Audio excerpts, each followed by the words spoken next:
bueno, por imprevistos que se pueden imaginar en función de los acontecimientos que nos están ocurriendo, la directora Isabel Ocampo no ha podido acompañarnos esta tarde con nosotros como estaba previsto.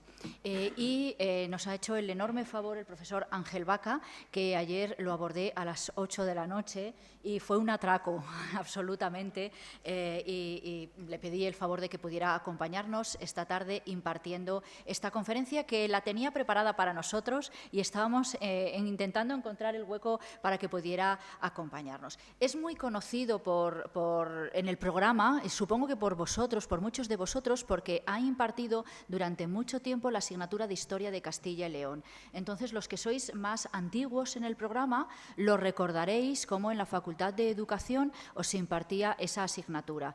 Y durante muchísimos años, una friolera de 20 años, ha estado impartiendo en el mismo programa en la Universidad Pontificia. Por tanto, pues un gran colaborador con el programa de la experiencia. El profesor Ángel Baca Lorenzo es catedrático de Historia Medieval en el Departamento de Historia Medieval Moderna y Contemporánea de esta facultad. Tiene una dilatadísima trayectoria, 40 años como docente en esta facultad, impartiendo asignaturas tanto de grado, de posgrado, tanto en el antiguo doctorado como en los másteres, y pues tiene una friolera de un centenar de publicaciones en revistas científicas y más de una veintena de libros, de monografías de su autoría. Toda esta dilatada trayectoria investigadora pues se le ha hecho merecedor del Premio María de Maeztu. Ya en algunas ocasiones, alguna tarde, hemos comentado a algunos de los profesores que han pasado por aquí que están distinguidos con el Premio María de Maeztu. Es un premio a la investigación cuando acumulan una serie de sexenios, el máximo de sexenios que un profesor, un investigador puede acumular a lo largo de su carrera. Él lo recibió en el año 2009. Por tanto, ven que ya hace un tiempo largo que ha recibido ese premio y, por tanto, que ya contaba con todos los méritos para poder recibirlo en ese momento. Y yo no sé, Ángel, si sería de los primeros premios María de Maeztu que se concedieron, porque hace mucho tiempo y son más o menos de esa época. La temática de su investigación tiene varias líneas de trabajo, desde la exhumación, edición y transcripción de fuentes documentales medievales a la historia rural y urbana de Castilla y León, y desde luego muchísimos trabajos de historia local. Mucho trabajo de historia de Salamanca y de cuestiones vinculados con la historia social y urbanística en la época medieval en todo nuestro entorno. Y muy vinculado a toda esa línea pues es el título que nos trae esta tarde sobre el puente romano de la ciudad. Una investigación que tiene una larga trayectoria, empezó a tener curiosidad por este tema en el año 2001 y hasta el momento todavía continúa trabajando sobre esta cuestión. Bueno, ha desempeñado, además de esta carrera docente e investigadora, ha desempeñado numerosos cargos también de gestión. Ha sido vicedecano de docencia en esta facultad y director de departamento durante 3 mandatos entre 1994 y 2005. Yo lo recuerdo como director del departamento cuando yo empezaba a estudiar en esta facultad.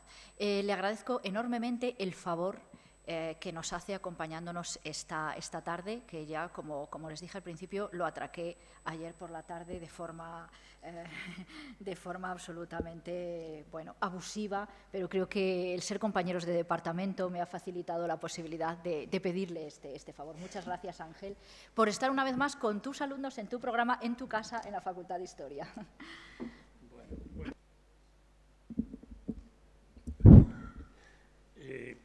Los amigos son para eso, ¿no? En definitiva. Bueno, sin más voy a empezar la conferencia. Es un poco larga, entonces si no la acabamos en el tiempo previsto, pues cuando se acabe el tiempo, pues acabamos la conferencia sin más, porque esto, bueno, pues tiene un principio, pero el fin, pues no sé cuándo lo tendrá.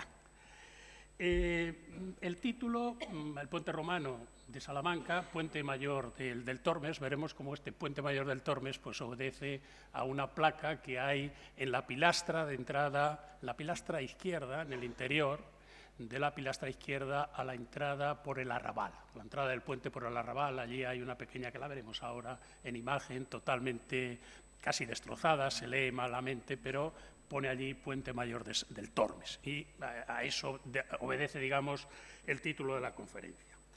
El contenido de la conferencia básicamente se halla, digamos, ya de alguna forma, digamos, contenido en esta publicación que tuvo a bien publicarme la Diputación de Salamanca en el año 2011. Yo he continuado, la verdad es que no muy intensamente, porque a veces las actividades docentes y de otro tipo pues no te lo permiten. He continuado porque en esta publicación llegaba hasta el año 1626 con la riada de San Policarpo, ahí puse final, pero a partir de entonces pues he continuado sobre todo recogiendo documentación en distintos archivos, sobre todo en el Archivo Municipal de Salamanca, que hay muchísima y muy buena documentación, no conocida, muy difícil de leer porque está en un tipo de letra demasiado difícil de leer, está en una letra, digamos, de tipo procesal encadenada, que a veces es complicadísima, diabólica de leer, ¿no?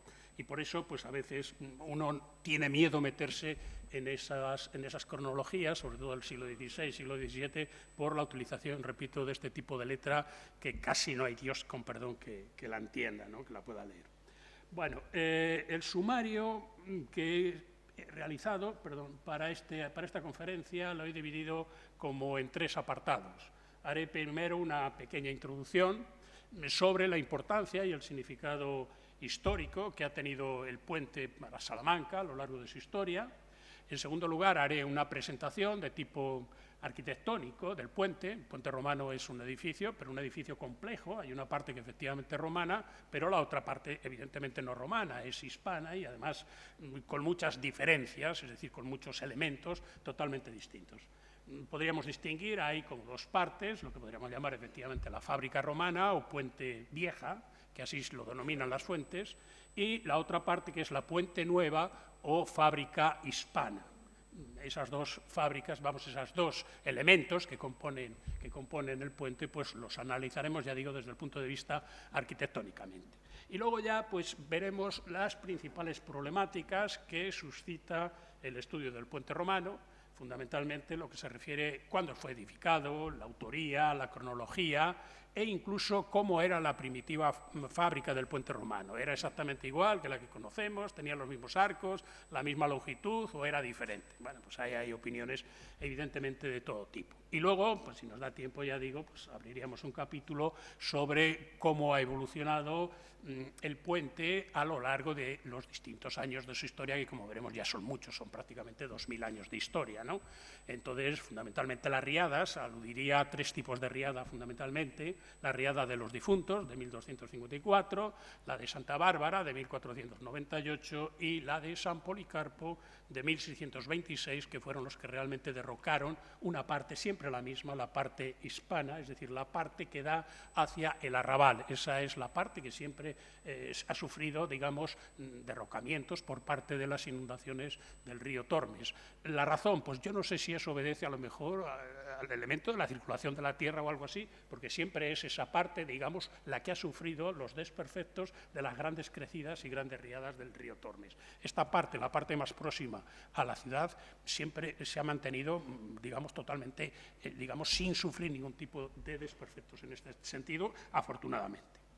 Bueno, empiezo, por lo tanto, con la introducción, la importancia histórica del puente romano.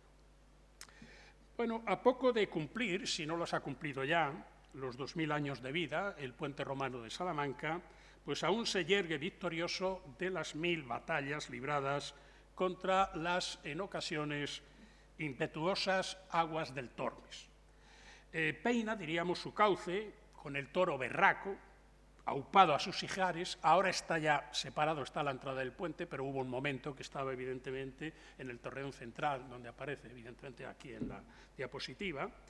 Y el puente pues se halla instalado, ubicado vamos a ver si lo cojo yo esto, en medio de otros dos puentes, el puente de Enrique Esteban, aguas arriba, o puente de hierro, que así se denomina a veces, y el puente de Sánchez Fabrés, aguas abajo. Hasta principios del siglo pasado, el puente romano era el único puente de que disponía Salamanca, y por lo tanto, hasta esa época, todos los que querían entrar o salir de Salamanca, pues tenían que hacerlo, evidentemente, por el puente romano. Sin embargo, a principios del siglo XX, repito, fue en 1913, fue cuando se erigió el puente de Enrique Esteban o el puente que conocemos como puente de hierro. Y a finales del siglo pasado, creo que fue por los años 70, 70 y tantos, yo cuando vine a estudiar a Salamanca, todavía el puente romano estaba en uso. Pero sobre los años 70, 70 y tantos, pues evidentemente perdió, diríamos, su primigenia función y hoy día pues ha quedado, como todos lo conocemos, pues reducido a un puente de andadura y de uso peatonal.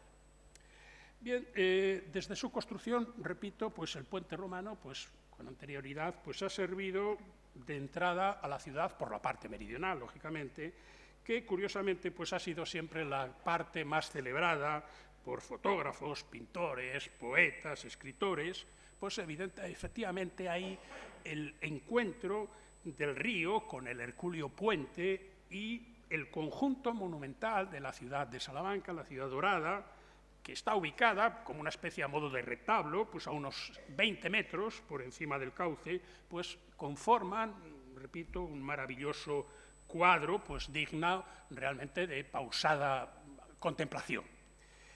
Como podemos observar, en la primera, diríamos, fotografía, o más bien representación que de la ciudad de Salamanca tenemos, que se remonta al año 1570 y que fue realizada para Felipe II por un dibujante, más que pintor, holandés, que se llamaba Anton van den Birgaerde.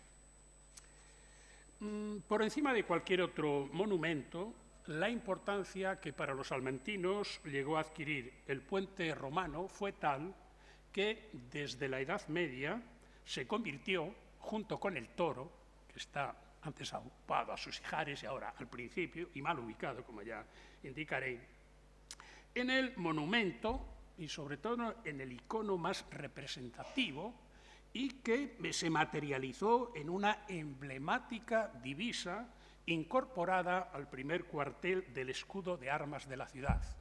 Curiosamente, desde hace años, y no sé cuál es el motivo, ese cuartel se ha cambiado. Antes estaba a la derecha, como ustedes pueden ver, y hoy día en el sello actual del ayuntamiento, de la ciudad, mejor dicho, está a la izquierda. Sé que lo cambió, pero no sé por qué motivo, porque yo, históricamente, como se puede demostrar en estas reproducciones que tengo ahí, siempre ese cuartel ha figurado en la derecha, no en el cuartel de la izquierda, como ahora aparece en el sello o en el escudo de armas de la ciudad. Bien, en 1606, Gil González Dávila, primer cronista de Salamanca, ya puso de manifiesto este hecho cuando expresó, dice, que por ser esta puente, siempre en esa época el puente era femenino, no masculino, y por lo tanto yo voy a aludirlo en términos también femeninos.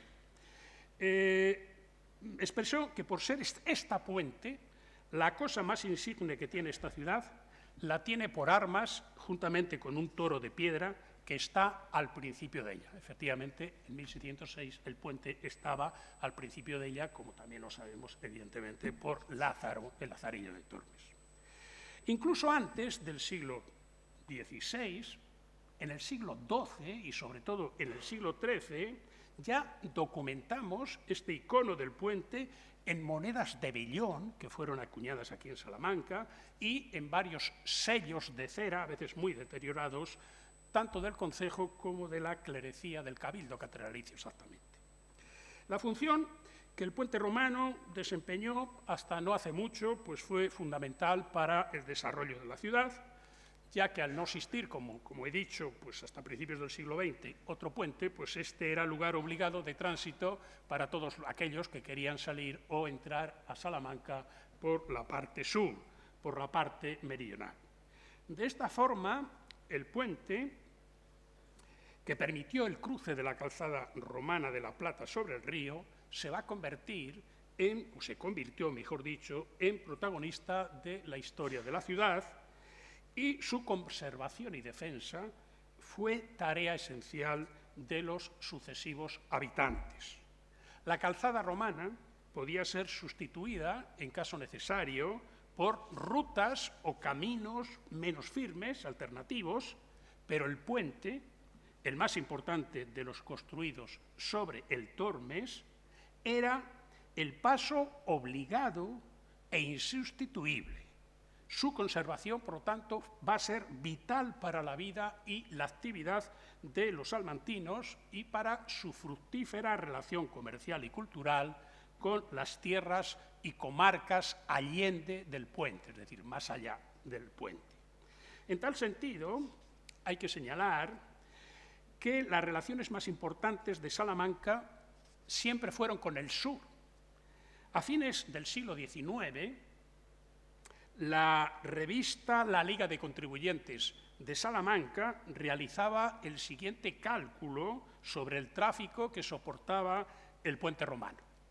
Por término medio, en cada uno de los meses de verano entran por el puente 1000 carros de corteza de árbol y otros tantos de cereales que salen en el mismo día. Los carros que vienen y regresan a Extremadura alcanzan una cifra considerable. Las cabezas de ganado trashumante, así como las de otro género que concurren a las renombradas ferias de Andalucía y Extremadura, llegan a un número que se sustrae a todo cálculo. Pues bien, teniendo en cuenta esta importancia del puente romano, es lógico que cuando sufría cualquier tipo de percance, de desperfecto, por la acción destructiva de las avenidas del Tormes, muy frecuentes antes de la construcción del pantano de Santa Teresa en 1960, que impedía el tránsito por él, pues rápidamente se movilizara la ciudad para poner remedio a esos desperfectos. Así sucedió en numerosas ocasiones, por ejemplo, cuando la avenida de San Policarpo de 1626 derrocó una buena parte del puente, el concejo, el consistorio salmantino, se reunió al día siguiente para tratar de paliar los daños ocasionados, y una de las principales preocupaciones fue procurar dar paso por la puente, puesto que con su rotura cesan las correspondencias y comercios por aquella parte que son las más considerables, en especial por aquella parte que es de donde viene la leña y carbón y aves y ganados y otras cosas tan necesarias y útiles para esta ciudad. Desde su construcción, el puente romano desempeñó, por lo tanto, un cometido funcional enormemente activo e importante: posibilitar la circulación transversal de la Vía de la Plata sobre el río Tormes, al tiempo que facilitar su paso a multitud de personas, animales, vehículos y mercancías que por ella se desplazaban en recorridos más o menos frecuentes u ocasionales, cercanos o lejanos. Es más, me atrevería a afirmar que a lo largo de la historia el puente ha sido uno de los elementos básicos, cuando no factor decisivo e impulsor, de la génesis de la morfología urbana de Salamanca.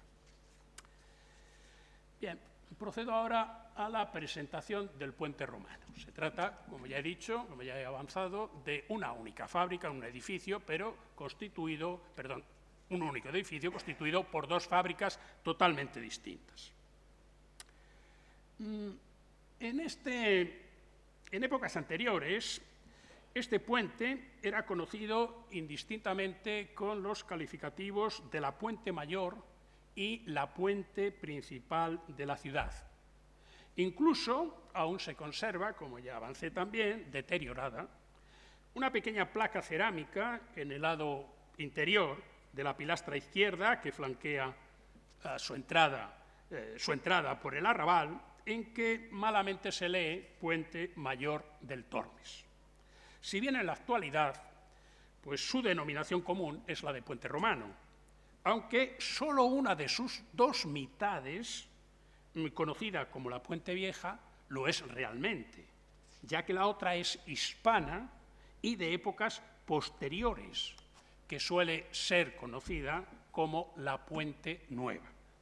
Cuando hablo de suele ser conocida me refiero a las fuentes documentales de esa época.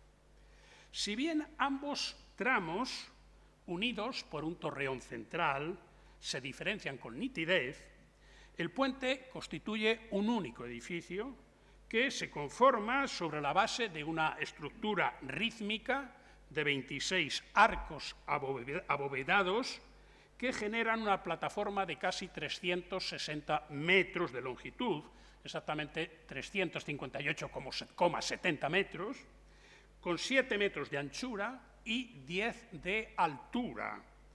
Longitud, anchura y altura que constituían la respuesta adecuada tanto a las exigencias de la calzada de La Plata como a las condiciones topográficas del cauce y valle de inundación, relativamente amplios y llanos, y a la extrema irregularidad del caudal del río a cruzar. La Puente Vieja, o fábrica romana, se desarrolla entre el estribo de la margen derecha y el torreón central. Esa es la parte auténticamente romana, la parte que queda, repito, del antiguo puente romano. Se halla constituida por los 15 arcos más próximos a la ciudad, con una longitud de algo más de 200 metros, y presenta todas las características que permiten asegurar su romanidad, como son, entre otras, en primer lugar, la rasante, de no gran altura, más bien baja, aunque suficiente para la evacuación de aguas en las máximas crecidas. En segundo lugar, la horizontalidad de la plataforma, con un perfil longitudinal de mínima pendiente. En tercer lugar, la sillería almohadillada de granito de una gran calidad y de grandes dimensiones, con una cuidada y esmerada labra, cuyas hiladas bastante uniformes se hallan colocadas con un aparejo a soga y tizón y con abundante presencia de agujeros en los sillares para el uso de las pinzas de izado. En cuarto lugar, la simetría en la arquería de las bóvedas, cuyas anchuras, casi todas iguales, alcanzan los 9,5 metros, mientras que los espesores de las pilas, también muy similares, están en torno a los 3,5, no llegan a los 3,5, 3,40 metros. En quinto lugar, la uniformidad de altura y espesor de las 31 a 33 dovelas de las boquillas de los arcos de una sola rosca. En sexto lugar, las pilas, aguas arriba, llevan un tajamar triangular apuntado y destacando como elemento singular las pilastras adosadas al frente y apoyadas sobre la repisa del tajamar. Mientras que en la parte de aguas abajo, en la parte, digamos, sur, las pilas, mejor dicho, oeste, la orientación, teniendo en cuenta la orientación, las pilas presentan lado recto, es decir, no tienen ni pilastras ni espolones. El resultado no ha podido ser más afortunado. Simetría y proporcionalidad, ligereza y sencillez son los valores que transmite el diseño de esta obra pública, que por sus características de utilidad y practicidad no hace concesiones a la decoración, y en la que la belleza se limita a la elegante sobriedad de sus formas, tal vez porque sus constructores tenían la convicción de que la belleza de una obra de ingeniería civil como esta solo dependía de la adecuación a sus propósitos de funcionalidad y durabilidad, mientras que estabilidad y seguridad Robustez y firmeza son los valores que proporciona la construcción de su fábrica, realizada toda ella con un mismo material, el granito, procedente mayoritariamente de las canteras de Los Santos y, en menor medida, de las de Martín Amor.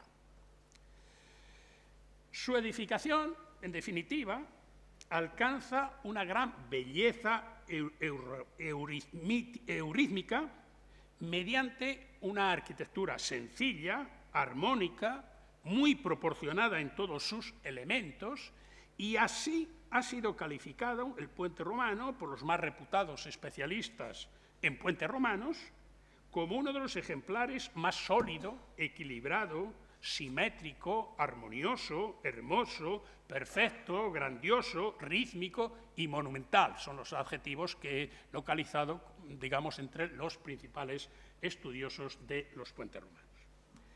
Bien, en cuanto a la otra parte, la otra fábrica, la Puente Nueva, de casi 160 metros, exactamente 157,5 de longitud, se desarrolla entre el torreón central y las pilastras de entrada en la margen izquierda, mediante una estructura en sillería de piedra que se sustenta sobre 11 arcos apoyados sobre pilas con tajamares y espolones pues, de diversa planta y factura. Aquí no hay uniformidad en sus elementos. Los 11 arcos de medio punto, algo rebajados, son de diverso tamaño y de etapas distintas su construcción. Las pilas no presentan la misma planta y factura, 4 carecen de espolones y estos y los tajamares no tienen idéntico perfil hidrodinámico. Además, en esta parte se van a utilizar dos tipos de materiales distintos. La piedra arenisca, celestina u opalina, vulgarmente denominada caleña, para toda la fábrica, y piedra pajarilla o wagnerítica, vulgarmente denominada berroqueña,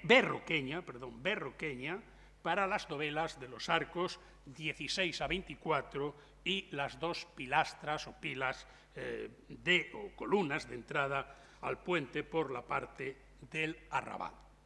Salvo en algunas mejoras hidrodinámicas, este tramo es claramente de peor construcción que el romano.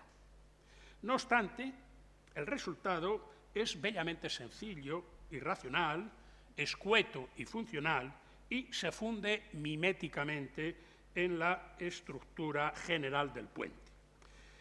En esta parte cabe distinguir como elementos estructurales claramente diferenciados los siguientes elementos.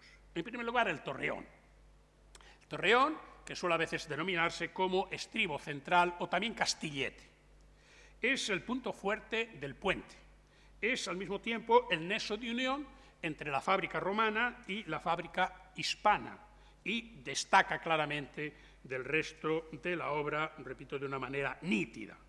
Ocupa casi 5,5 metros sobre la longitud de la calzada y se ensancha a modo de un apartadero de algo más de 3 metros aguas arriba y de 5 metros aguas abajo.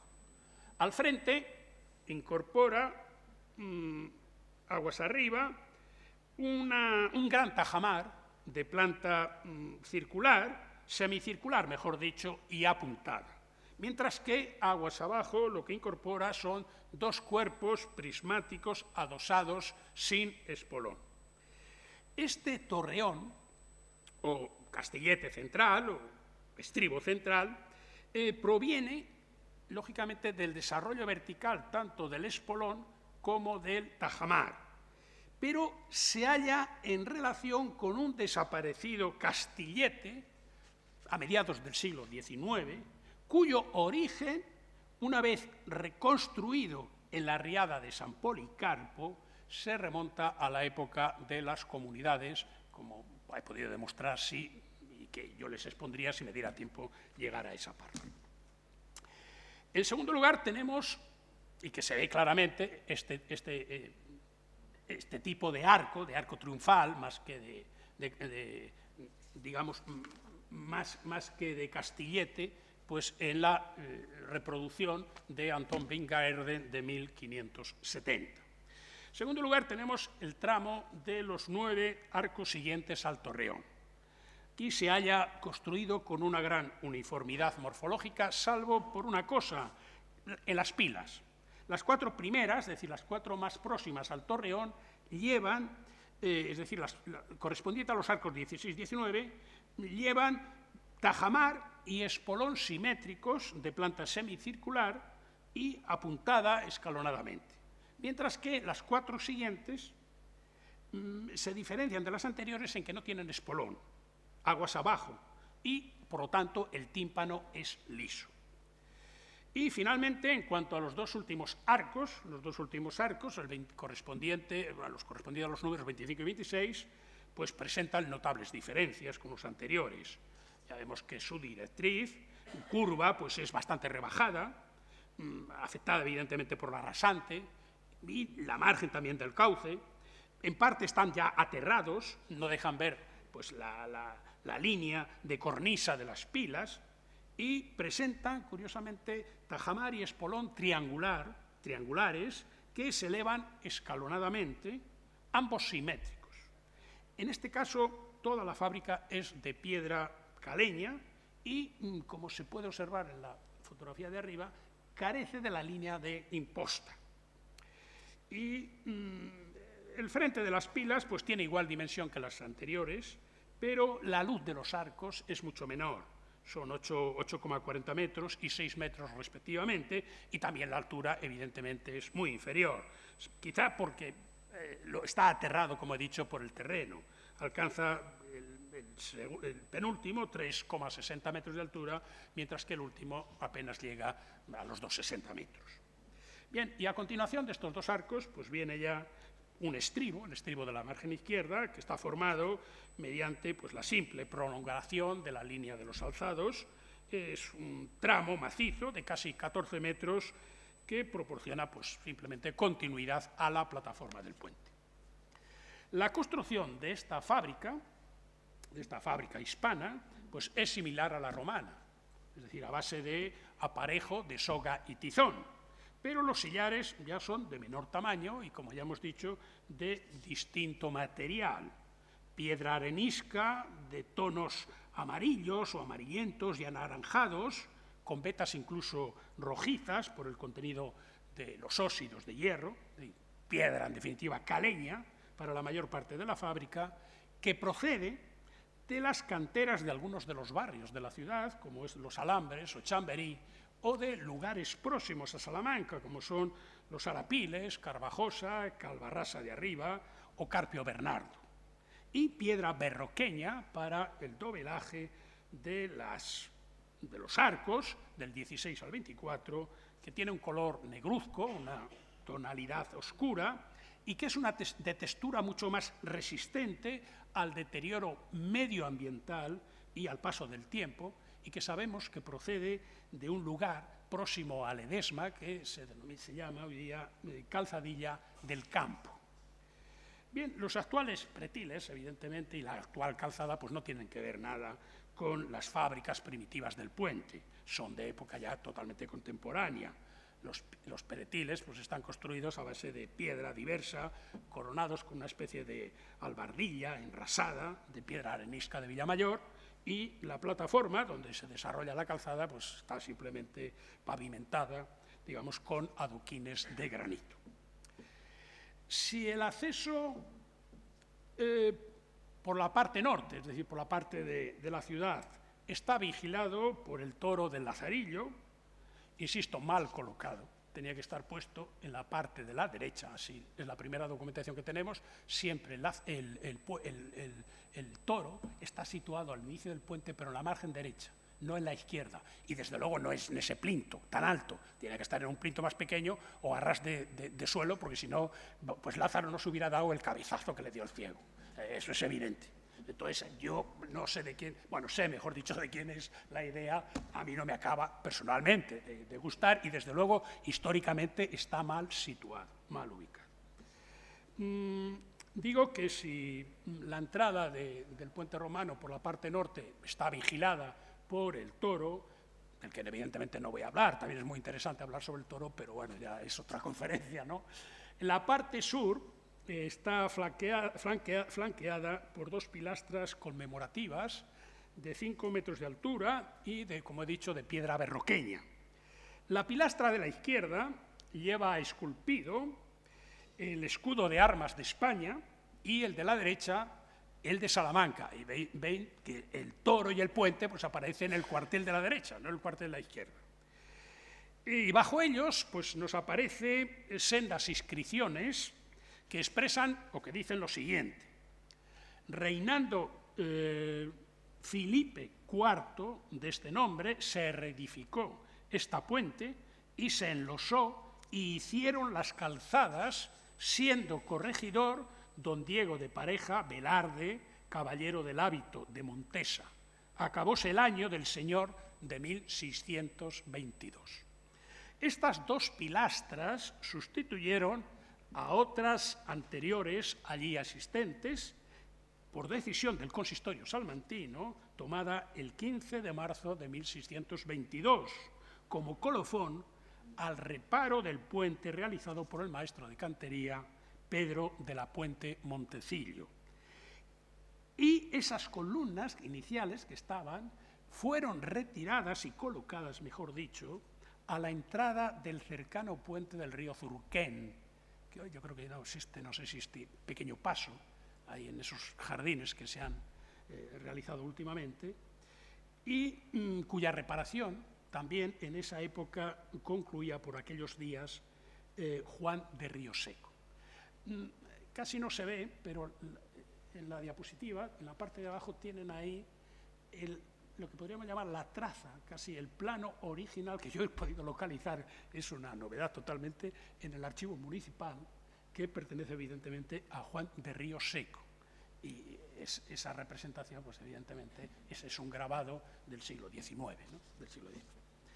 Bien, presentado el puente, no sé cuándo voy a, yo creo de tiempo. ¿Cuáles son las principales problemáticas que suscita el estudio del puente romano de Salamanca? Pues hay que decir que son muchos, evidentemente, los problemas que presenta el estudio de este edificio tan singular y que todavía se conserva, evidentemente, tan antiguo, de Salamanca. En un intento de síntesis los he agrupado en 2 áreas temáticas. Una que concierne a su edificación, autoría y cronología, y otra pues a la historia posterior, es decir, las rupturas, derrumbes ocasionados por las riadas del Tormes, principalmente las relativas, como ya dije antes, a 1256, conocida como Riada de los Difuntos, a 1498, conocida como Riada de Santa Bárbara, y la de 1626, conocida como Riada de San Policarpo, y sus correspondientes reparaciones y demás reformas adicionales pues relativas al castillete, ya he hablado alguna cosa, y también a las almenas que antes tenía el puente en la parte romana y que ahora evidentemente no las tiene. Bien, las hipótesis sobre la construcción, la fábrica primitiva, la autoría, la cronología del puente, pues hay que decir que al no disponer de ningún registro epigráfico, como sí se dispone, por ejemplo, el puente de Alcántara, y desde luego no tenemos ningún registro documental, es decir, escrito sobre su construcción, y al ser tan escaso en información el registro arqueológico, pues todo cuanto se refiere a estos aspectos pues constituye evidentemente un terreno pues abonado a las más diversas conjeturas. Aunque todo parece indicar que el puente no fue construido de una sola vez, sino que su ejecución se realizó por fases. A priori, cabe suponer que no fuese especialmente compleja su edificación. El emplazamiento pues, reunía y reúne, evidentemente, unas condiciones muy favorables. Existencia de un vado en un valle amplio y llano y de un río con escaso caudal, sobre todo en el estiaje, es decir, los meses pues, de verano y otoño, que no dificultarían mucho la cimentación de las cepas. Es decir, de los cimientos de los pilares. La obra comenzaría por estas, es decir, por las cepas. Bastaría aprovechar el momento de mayor estiaje, desviando el curso del río de manera alternativa, sin desechar, aunque no creo que fuera probable, la utilización de lo que se llama ataguías, es decir, pues, una especie de encajonamiento para evitar que entre el agua y sobre él construir ya los cimientos, ¿no? Seguiría luego pues, el alzado de las pilas y tajamares, ambos en un único cuerpo, sobre el que posiblemente se apoyó una estructura inicialmente de madera, como trataré de demostrar. Posteriormente, ya en la última fase, pues esta estructura fue sustituida por un alzado de pétreo, de piedra, con la ejecución de los arcos sobre las pilas, el macizado interior y la realización pues, de los paramentos de los tímpanos, así como de los pretiles y de la calzada. Al haberse constatado que el granito utilizado procedió fundamentalmente de las canteras de Los Santos, situadas al sur, hay que suponer que la obra se inició por el estribo de la margen izquierda, cercana al arrabal, en la que se instalarían los talleres de cantería hasta llegar a la margen derecha, la más próxima a la ciudad.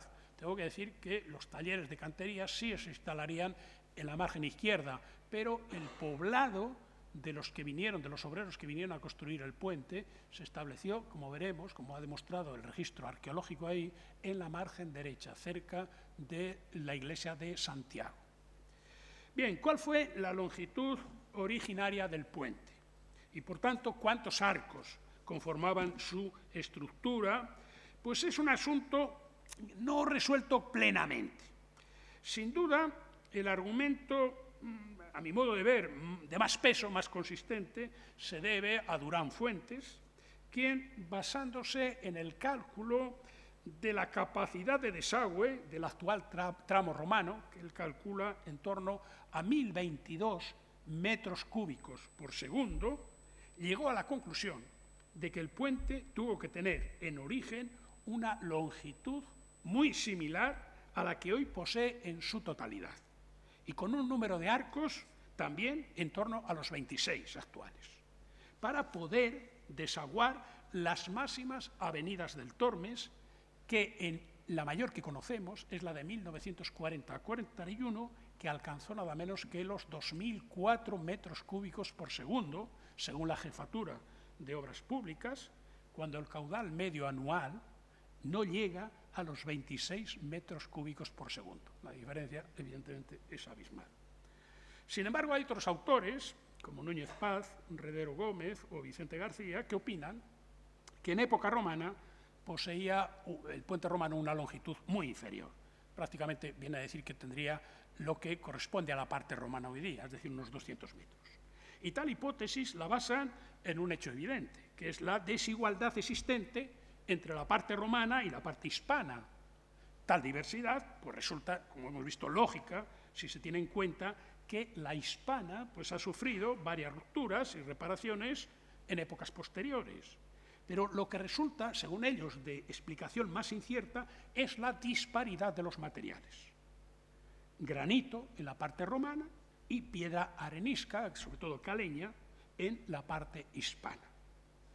Según ellos, dicen, de haber poseído inicialmente la longitud y los arcos actuales, es decir, 360 metros y 26 arcos, no se comprenden, insisto, afirman estos autores, cómo no se reutilizó en las reparaciones posteriores a los sucesivos derribos el mismo granito de las pilas y arcos romanos derrocados, teniendo en cuenta que la riada que derribaba el puente no arrastraba lejos el material pétreo, por lo que resultaría menos costosa su reutilización en la posterior reparación. Esta, evidentemente, era pregunta que quedaba sin responder. Afortunadamente, yo he conseguido dar una respuesta que creo bastante satisfactoria a esta objeción. Y esta respuesta está en que el material granítico del puente derribado desaparecía para ser utilizado en construcciones de la ciudad al permanecer abandonado durante largo tiempo, por lo que era necesario, para la reparación de la parte dañada, aportar nuevos materiales, ahora ya de canteras más cercanas, que como no había granito, pues evidentemente tenían que coger la piedra que había, que era esa piedra caleña. Esto explicaría la falta de sintonía entre los materiales de ambas partes del puente.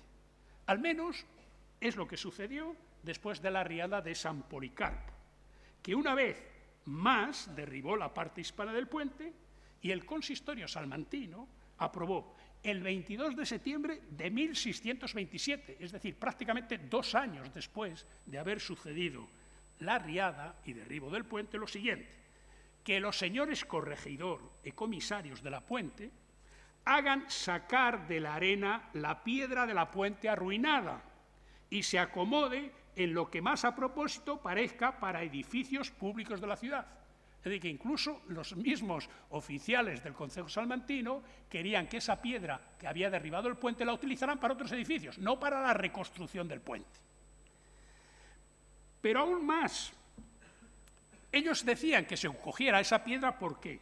Porque los propios, si no lo cogían el concejo, lo cogerían los propios salmantinos, dice, harían acopio de ella para el reparo de sus casas, tal como estaba sucediendo con los restos de la casa derribada de una huerta de la iglesia de San Pablo, cuya piedra cada día, dice, va faltando porque como no hay vecindad ninguna ni quien la guarde, la van llevando, por lo que proponía ser útil al beneficio de la iglesia el vender la piedra que dejó el río, porque de otra suerte la van, dice un testigo, hurtando como han hecho a algunas. Repito, la respuesta es clara. Bien, sobre la autoría y datación del puente, pues resultaría enormemente prolijo exponer por extenso pues, todas las opiniones que los diversos autores pues, se han pronunciado sobre esta, o han dado sobre esta problemática. En un afán de síntesis las he reunido en tres líneas argumentativas, las que atribuyen la construcción a dioses, y en concreto a Hércules, aquellas que la imputan al emperador Trajano, y finalmente otras que asignan pues, a una autoridad y a una cronología incluso anterior a la época trajanea.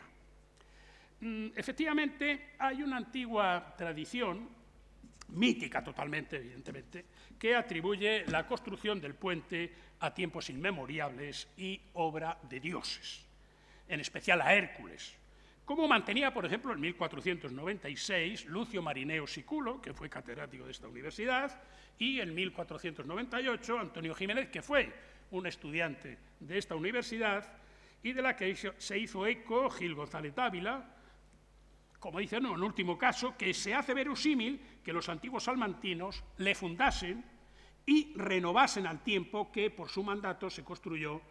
Un momento, me he pasado.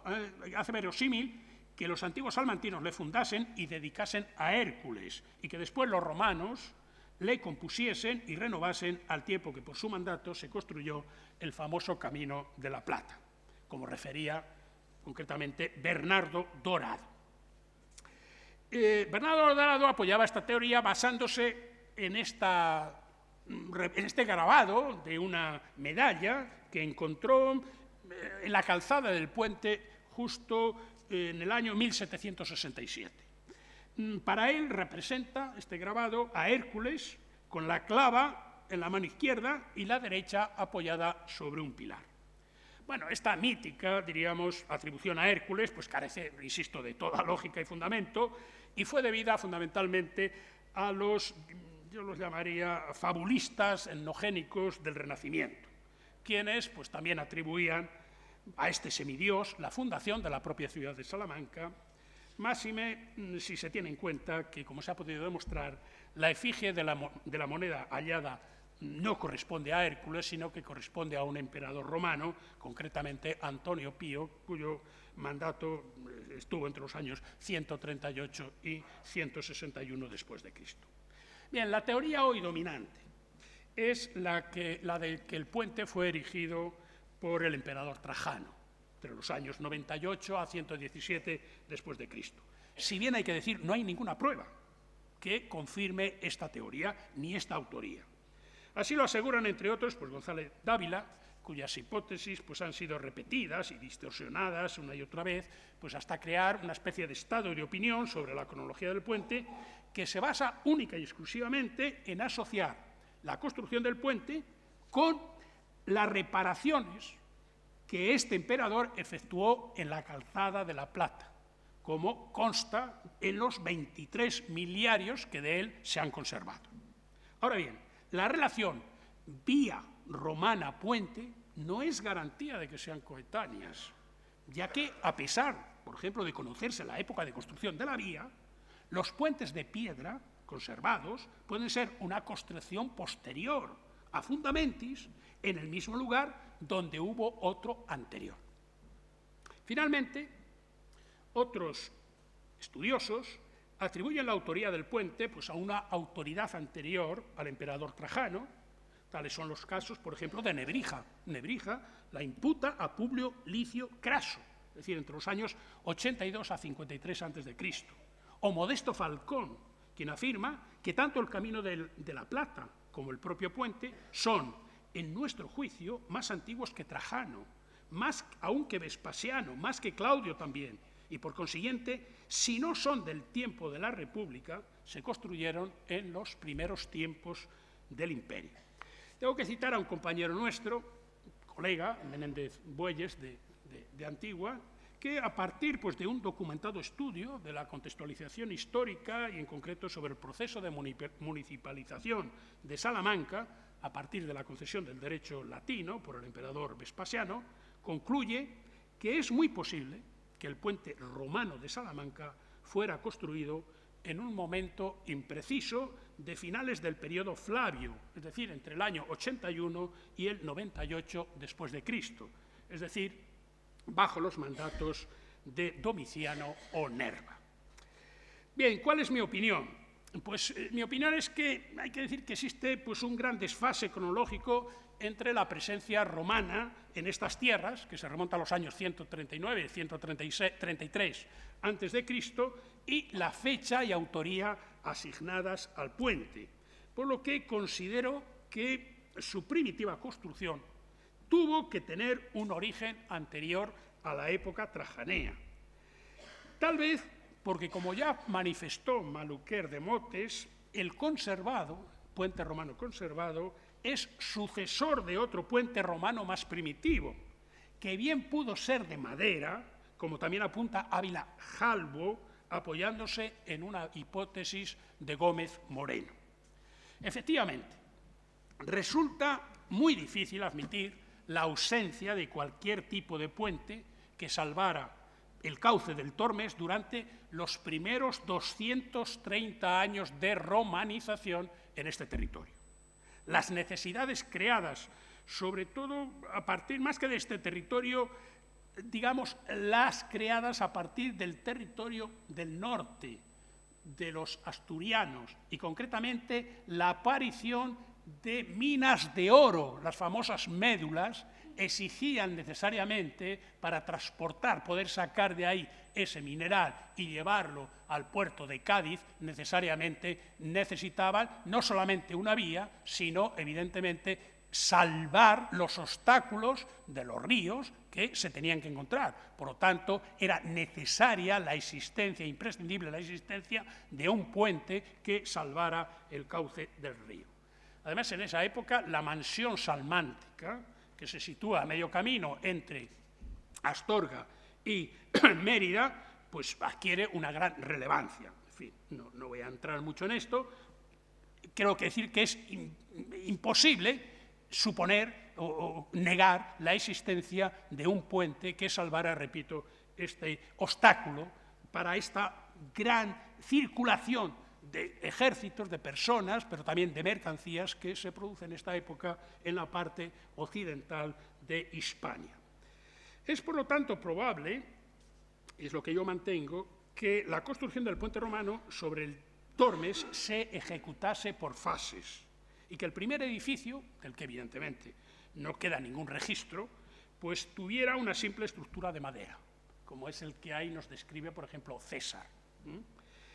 Lo que sí que permanecen como restos, como testigos, digamos, tangibles de una situación intermedia entre esos puentes de madera y la definitiva construcción pétrea son estos 5 mechinales, huecos, mejor dicho, hablando vulgarmente, que nos aparecen debajo de esas cornisas, de cada una de las cornisas de las pilas del puente romano.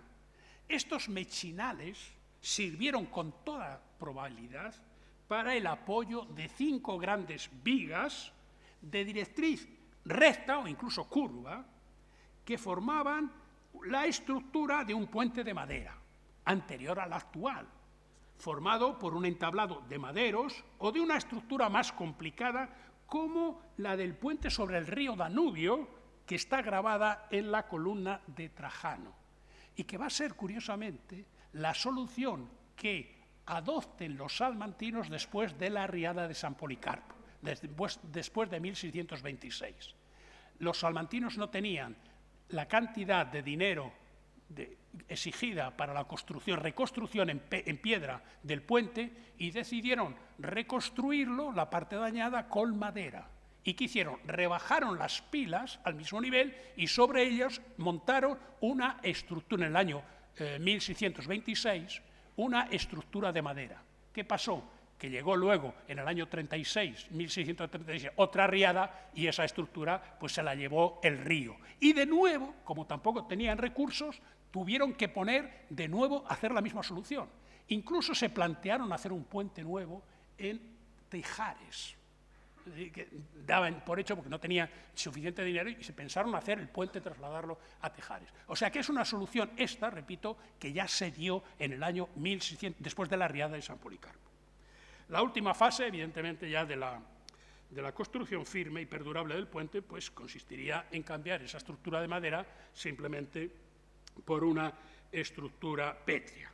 Bueno, ¿cuándo se produjo esta solución definitiva, la construcción definitiva en piedra del puente romano?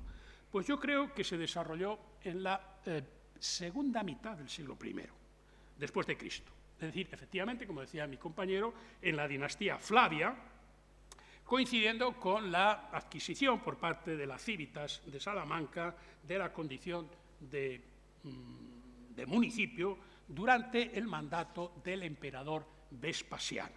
Fue entonces cuando aquí surgieron pues, unas élites capaces de emprender una obra de la envergadura del puente romano. Además, hay una serie de hechos, como han demostrado incluso alguna profesora de aquí, Cruces, que ha demostrado que efectivamente en este periodo hubo un crecimiento de la circulación monetaria, pero lo que nos ha demostrado también el registro arqueológico es que en esta época nos aparece ese poblado al lado de la iglesia de Santiago, que no tiene otra explicación si no se relaciona, evidentemente, con la construcción del puente romano, porque además desapareció pronto, es decir, que duró mucho tiempo, muy poco tiempo. Así pues, la cronología de la construcción del puente romano de Salamanca habría que adelantarla con relación a la comúnmente otorgada, la época trajanea, y diseccionándola en varias fases, pues situarla entre los mandatos del primer emperador, de Augusto, el inicio, y Vespasiano, la finalización. Es decir, entre el año 27 a.C. y el año 79 después de Cristo. Y yo creo que ya no me da más tiempo a exponer más cosas, así que muchas gracias por su atención y bueno, pues espero que les haya servido de interés.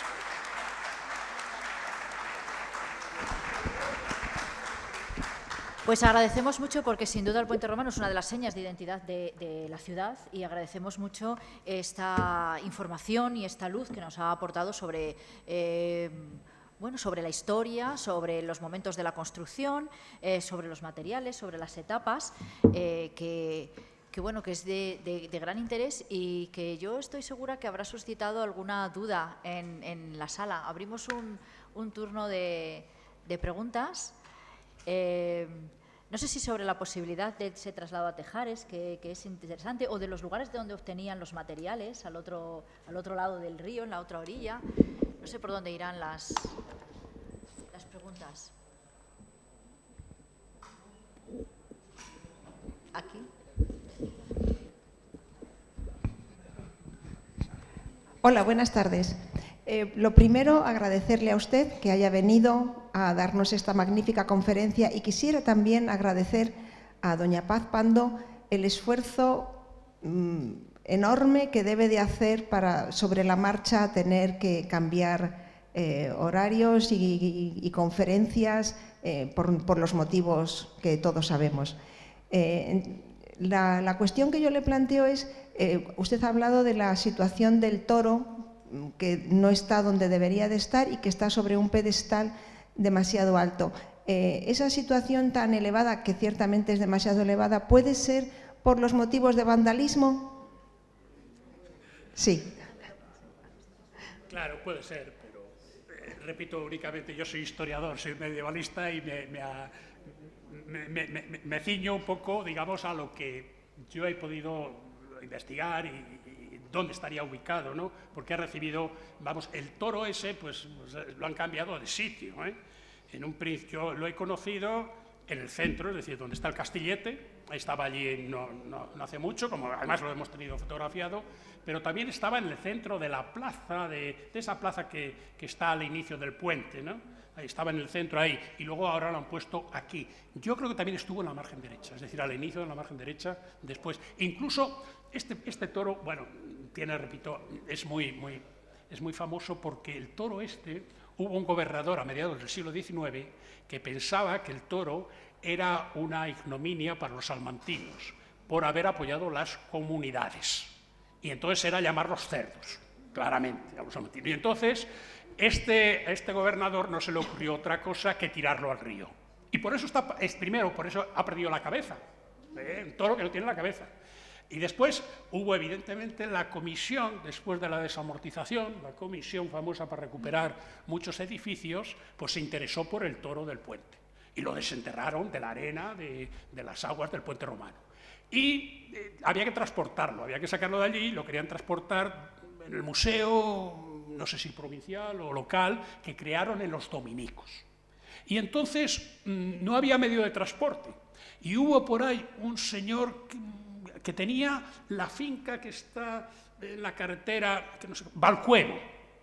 Valcuevo, la finca de Valcuevo, pertenecía a un terrateniente salmantino, muy, digamos, amante del arte y de estas cosas, que prestó, quiero recordar, estoy hablando un poco de memoria, un carro tirado por no sé cuántos bueyes, para llevarse el toro del río donde estaba enterrado al monasterio de los dominicos.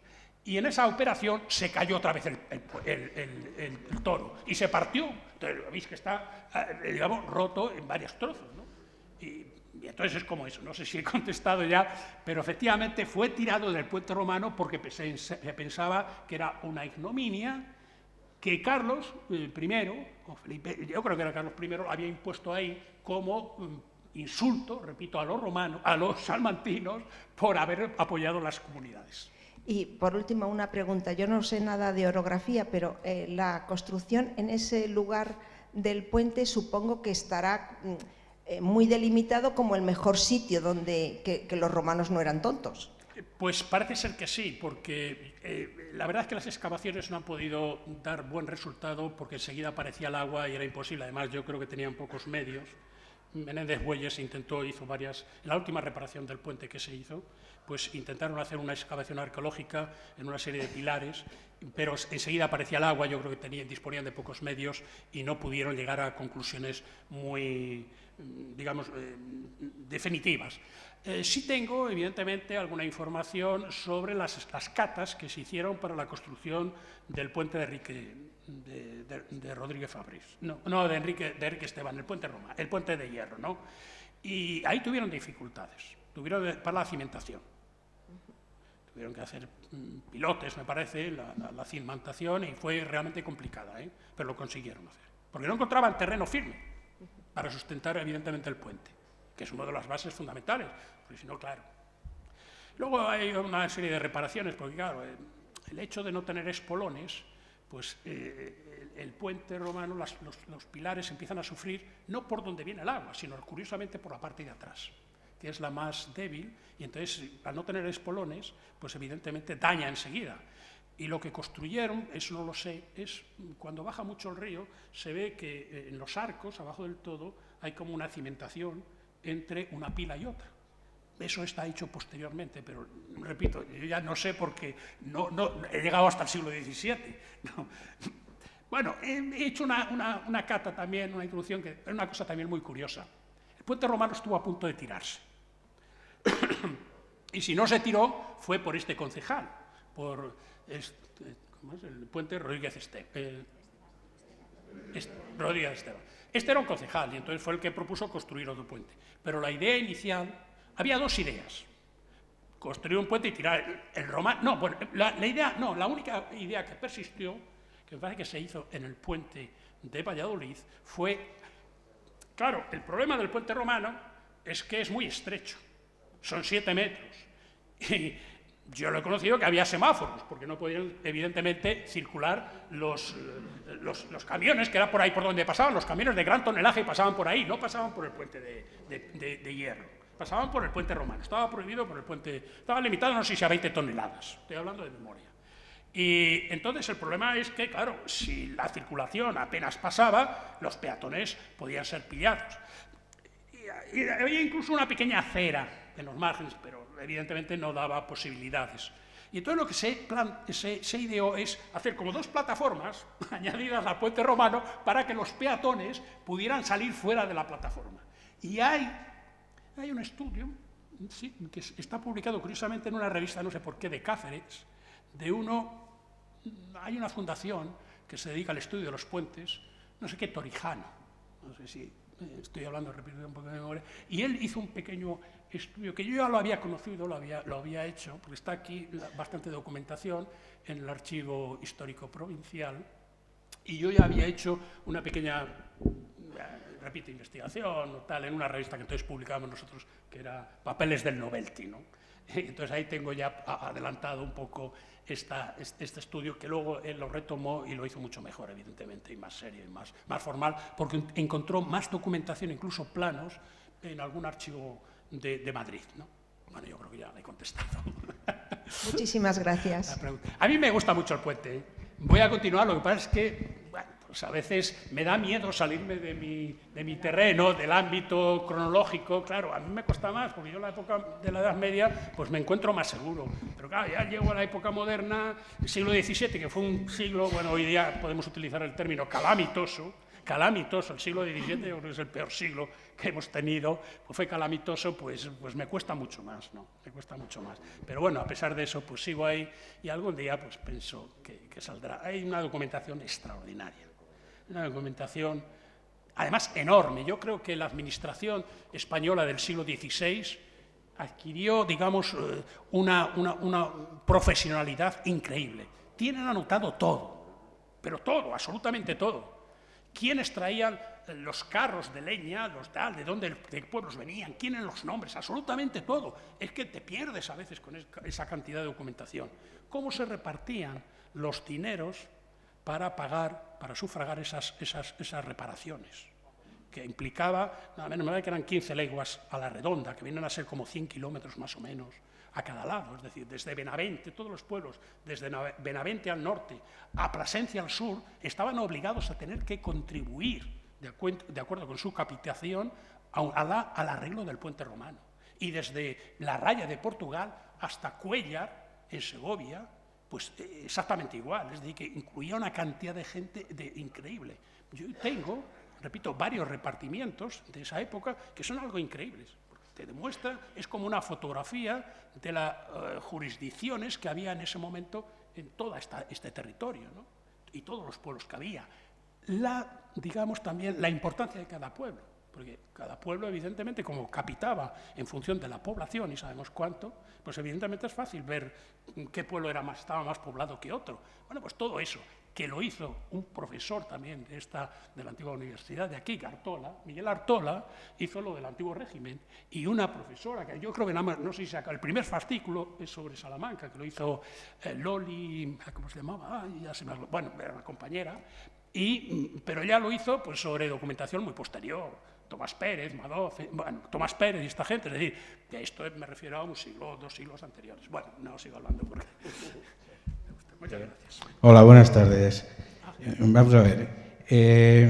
Las imágenes que hemos visto, algunas fotografías de 1948, me parece que era alguna, con una crecida muy abundante, y la configuración del terreno que actualmente observamos, vemos que las aguas fluyen por la parte más cercana a la ciudad, generalmente, ¿no? Sí, No.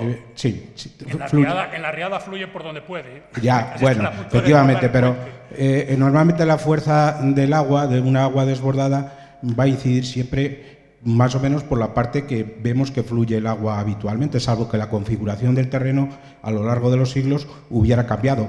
Se me ocurre por el terremoto ese de Lisboa o por otras circunstancias. Bueno, en cualquier caso, observo también en las imágenes y también físicamente en el lugar que los tajamares,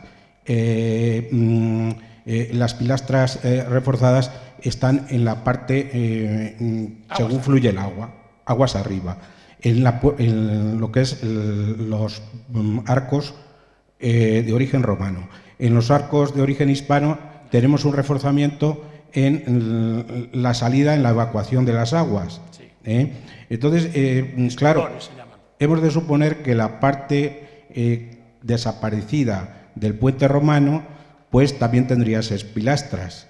Lo que me extraña mucho es que no haya aparecido piedras en ningún sitio, porque además las piedras romanas tienen unas características muy peculiares, que son relativamente fáciles de identificar. ¿No podría haber estado esa parte también, no se hubiera concluido el puente y fuera también de madera la parte que está del otro lado del río? Y otra pregunta, ese castillete central, ¿qué funciones tenía? ¿Era un castillete defensivo o para cobrar los impuestos de entrada o salida de mercancías de la ciudad? Gracias. Muy bien, muchas gracias. Sí. Vamos a ver, efectivamente, yo no creo que tuviera una parte de pétrea y otra parte, al menos al final, y otra parte, digamos, de madera. Yo creo que todo él, al final, se construyó de piedra. Repito que todo esto son hipótesis, conjeturas, porque no tenemos documentación de este periodo y, por lo tanto, pues podemos conjeturar y aportar las pruebas que podamos a posteriori. Pero, desde luego, de aquella época es muy difícil, repito, porque la arqueología pues, ha dado unos resultados más bien pobres. Vamos a ver, en cuanto a lo del agua, yo creo que el agua fluye ahora mismo por fundamentalmente el Castillete, por la zona central. Yo creo que fluye más ahí, yo creo que más por la parte, incluso por la fábrica, los arcos 16, 17, 15, 14, yo creo que es por donde fluye, digamos, casi por el centro del río el agua. Yo no sé, repito, por qué, yo lo dije en la conferencia, no sé por qué es siempre la parte que derrumba el río, es la parte que limita, próxima al arrabal. Repito, no sé si tiene que ver con la gravitación de la Tierra, no lo sé, no soy experto y prefiero no meterme, pero alguna explicación tiene que tener, lógicamente, ¿no? En cuanto, vamos a ver, me dice, sí, lo del Castillete, ¿no? El Castillete, efectivamente, en la época de las comunidades, cuando se construye el primer arco, es un arco defensivo. No solamente se construye ese arco en el puente romano de Salamanca, sino en otros puentes romanos o puentes antiguos, medievales, se construyen puentes. Quizá la curiosidad aquí no fue un caso único, pero sí, el hecho quizá más excepcional es que se construyera en el medio del puente, no al inicio del puente. Y además ahí, también en esa parte se construyeron almenas, como una especie de castillo de defensa. Viene la riada de San Policarpo y tira ese puente, y entonces efectivamente ya crean esa especie ya de, no sé cómo llamarlo, de castillete, que efectivamente pudo servir como portazgo, para el cobro del portazgo. Ahora bien, el portazgo yo lo tengo localizado a la salida del puente, es decir, en la parte contra la ciudad. Te hablo de la Edad Media. De la Baja Edad Media, ahí tengo documentado la existencia de una casa que servía de portazgo para, evidentemente, las mercancías y personas que entraban y salían de la ciudad, que cobraban, evidentemente, un canon. No sé si había otra cuestión. Con el tema de las piedras. Vamos a ver. Son sillares muy grandes. Sí, vamos a ver. Hay... Si se han identificado en algún lugar concreto. Sí, vamos a ver. Es que yo no lo he visto claramente y por eso no lo he dicho. Los dos arcos iniciales, los dos últimos arcos, pertenecen seguramente al siglo XIII, a la reconstrucción del puente en el año 1250 y tantos, cuando fue derribado. Tiene una serie de inscripciones, algunas, bueno, se ven ya muy mal, evidentemente. En la bóveda de los arcos se ven algún tipo de inscripciones, que algunos compañeros míos sí que la han descubierto, ¿no? Y ese tipo de inscripciones, curiosamente, ahora mismo no recuerdo, también las han visto en algún edificio salmantino. No sé si es en la iglesia de San Marcos. Esto de la iglesia de San Marcos lo pongo entre comillas o entre interrogación porque no recuerdo ahora mismo, ¿no? ¿Qué nos estaría diciendo eso? Pues posiblemente utilizaron algunos elementos de época romana, evidentemente los sillares son mayores, son más perfectos, son almohadillados y posiblemente se puedan encontrar en otros edificios, repito, pero claro, estamos hablando de tantos años que yo ahí no me he atrevido, repito, a hacer este tipo ya de averiguaciones porque tampoco soy experto, digamos, en ese tipo de materiales, ¿no? Y en cuanto a la procedencia de los materiales pétreos, tanto el granito como la caleña o la berroqueña, esto me lo han dado compañeros, colegas de aquí de petrología o de ciencias, en definitiva de geología, que han estudiado claramente de qué zonas procedían estos materiales y ahí está, hay una cuestión empírica, ¿eh? Es una demostración empírica que proceden efectivamente de ahí y tiene toda su lógica. Es decir, que además yo lo de Calzadilla, del campo, yo lo he podido documentar. No así, evidentemente, lo de Los Santos y Martín Amor. Y lo del otro tampoco, pero yo sé, salgo en bici por ahí, por esa zona, de Carvajosa, de Pedro Bernardo, y ahí se ve perfectamente que hay canteras con este tipo de piedra, que es muy frecuente. Aquí mismo tenemos este tipo de piedra que servía, porque claro, cuando se construye, la piedra de Villamayor es muy porosa. Entonces los cimientos pues, pueden sufrir por esa porosidad de la piedra de Villamayor. Y normalmente los cimientos de los edificios del siglo XVI están construidos a base de este tipo de piedra. La tenemos, por ejemplo, ¿Perdón? En lo que queda de colegios de San Pelayo. Claro, ahí la tenemos, en la calle Cervantes. Claro, efectivamente, ahí tenemos este tipo de piedra, pero no solamente tenemos este tipo de piedra, las dos columnas de entrada del palacio de aquí, de San Pelayo, pertenecen a la piedra berroqueña que yo hablaba y que proceden efectivamente, esto lo tengo yo también documentado, que proceden efectivamente de Calzadilla del Campo. Estas dos grandes piedras, que son las dos jambas, que se llaman, de entrada, que no está abierta la puerta, está cerrada, al lado del bar, que sería la puerta de esa entrada. Pues ahí tenemos dos jambas enormes, que están efectivamente. Es la calle Cervantes. La calle Cervantes, sí, la calle Cervantes, pero repito que es la entrada principal, digamos, de nuestra facultad, que no está abierta nunca, claro. Bueno, pues agradecemos muchísimo la intervención del profesor Ángel Baca y, desde luego, el capote que nos ha echado. Es muy fácil organizar teniendo apoyos como con los que cuento y así pues podemos ir salvando los imprevistos. Muchas gracias, Ángel, y muchas gracias por la conferencia.